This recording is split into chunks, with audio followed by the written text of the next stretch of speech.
Hi යාළුවනේ ඔන්න ඉතින් අද අපි අරන් ආවේ මැජිකලි හෝම් ක්‍රාෆ්ට් එකෙන් අලුතෙන් නිර්මාණය කරපු පාපීස් වගේ පෙන්වන්න තමයි. හැමතිස්සෙම හොඳින් පාවිච්චි කරන්න පුළුවන් හොඳ ක්වොන්ටිටියට තියෙන පාපීස් තමයි අපි දැන් ඔයාලට ගෙනත් පෙන්වන්නේ. හැම පාටේම ඔයාලට ගන්න පුළුවන්. මේ ටයිල්ස් වල ලිස්සෙන්නේ නැහැ. ඒක තමයි ඉතාම වැදගත් කාරණාව. ටයිල්ස් වල ලිස්සෙන්නේ නැතුව හොඳට පාවිච්චි කරලා හොඳට සෝදලා ගන්න පුළුවන් පාපීස් තමයි මේ අපි ඔයගොල්ලෝ නිර්මාණය කරලා අරන් යලා තියෙන්නේ. මැජිකලි හෝම් ක්‍රාෆ්ට් එකෙන් ගන්න පුළුවන්. ඒ බලන්න අපිට ඔයගොල්ලන්ට දෙන්න පුළුවන්. ලස්සන පාට වර්ග වලින් තමයි අපි නිර්මාණය කරලා තියෙන්නේ. ඔයගොල්ලන්ට දැන් ගන්න පුළුවන් මැජිකලි හෝම් ක්‍රාෆ්ට් එකෙන්.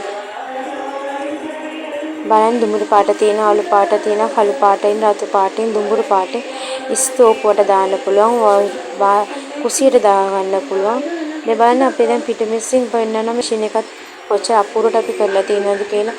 කිසිම වෙන පාට නූලක් පේන්නේ නැති විදිහට අපි හැම දෙයක්ම මේ කරන්නේ මැජිකලි හෝම් ක්‍රාෆ්ට් එකෙන්.